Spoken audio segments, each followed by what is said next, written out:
Everyone is looking for a side hustle these days. How do I make some extra money and pad the bills? But do you really want to deliver pizzas to do that? Do you really want to be the guy who's stuck at the gas station at night hoping he doesn't get robbed? Probably not. Let me explain to you why poker might just be the right way for you to make some extra money. In this video, I'm going to walk you through what typically makes a good poker player, how to actually beat the game, and then what you'll need to get started. Let's go ahead and start off with, first of all, why is poker a great side hustle? Probably the best thing about poker as a side hustle is that it's flexible. I don't have to be anywhere on anybody else's schedule. I can show up when I want. I can leave when I want. If I don't feel like working that night, I don't have to. I don't need to go to the poker room. It's an option. Not only that, it is a great game. It's tons of fun. It's interesting. It keeps the mind sharp. It keeps you constantly challenged, and you're never going to get bored with this. If you're getting bored, you're doing it wrong. This game is way too complex to be boring. Another great aspect of poker is it has an extremely low barrier to entry. You don't need inventory. You don't need to rent a space. You don't need employees. All you need when you are set up with poker is a bankroll and some time spent studying. That's it.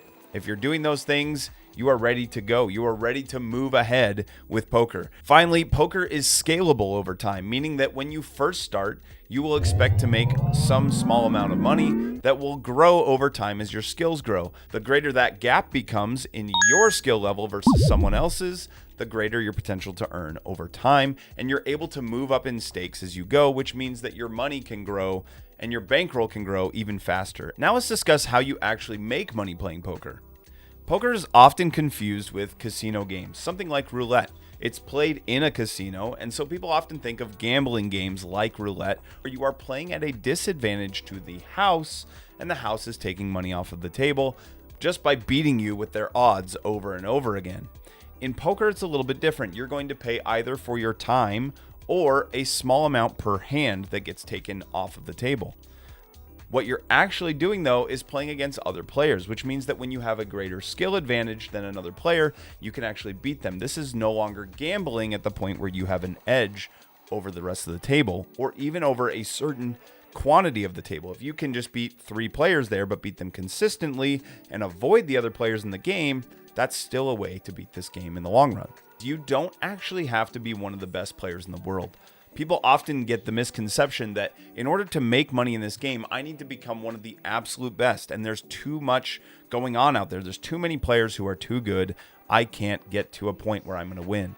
The secret is most players sitting at a poker table lose money on average. You just have to become one of the players who's good enough to not be one of the losing players. And it doesn't take as much as you would expect to get to that point. Another reason that you can beat poker is that it is a controllable game. As an example, let's say you're an NFL team and you are the Kansas City Chiefs and you've been on a dynasty run, you keep winning every year, and now you look at your schedule and you say, I could play the Buffalo Bills or I could play the New York Jets.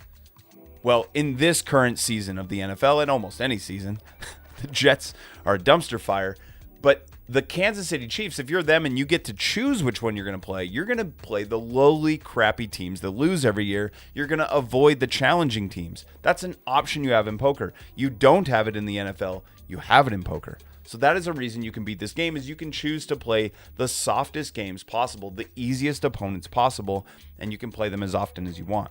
Now let's talk really quickly about what makes a good fit for a poker player. First of all, you're going to need some inclination towards math. The good news is the math is not extremely high level. You don't need advanced calculus to be a good poker player. What you need is like basic algebra kind of stuff. So you're going to be doing some simple division and multiplication kind of problems.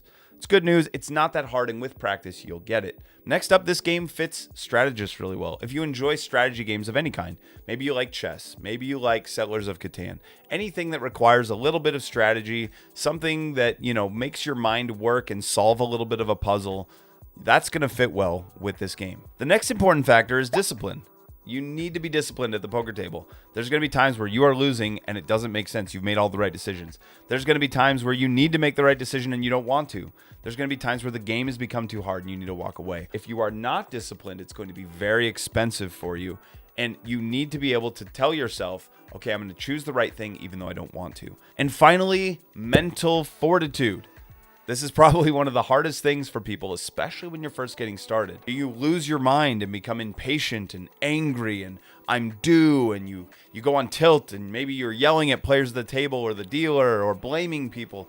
You cannot be like this in poker, so you need mental toughness to be able to lose money and walk away, to be able to disconnect yourself from the results. If you make the right play but you get the wrong results, that's going to happen sometimes, and you need that mental fortitude to go, okay, at least I did the right thing, even if I didn't get the results that I wanted. If you find yourself interested in this game and you want to get started, the first thing you need to do is to build a bankroll.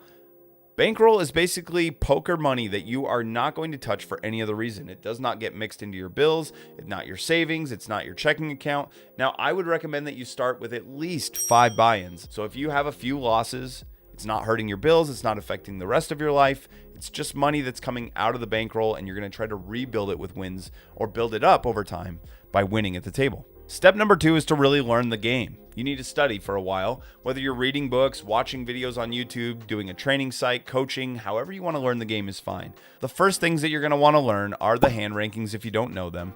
Then you're going to want to learn positions at the table. So each position relative to the dealer. And then you're going to want to learn what hands should I be opening. So meaning which hands do I want to get involved with. And then finally, you're going to want to work on some bet sizes. Then simple poker math. I hope this is the video that sparks your love of a new game and a new way of making money.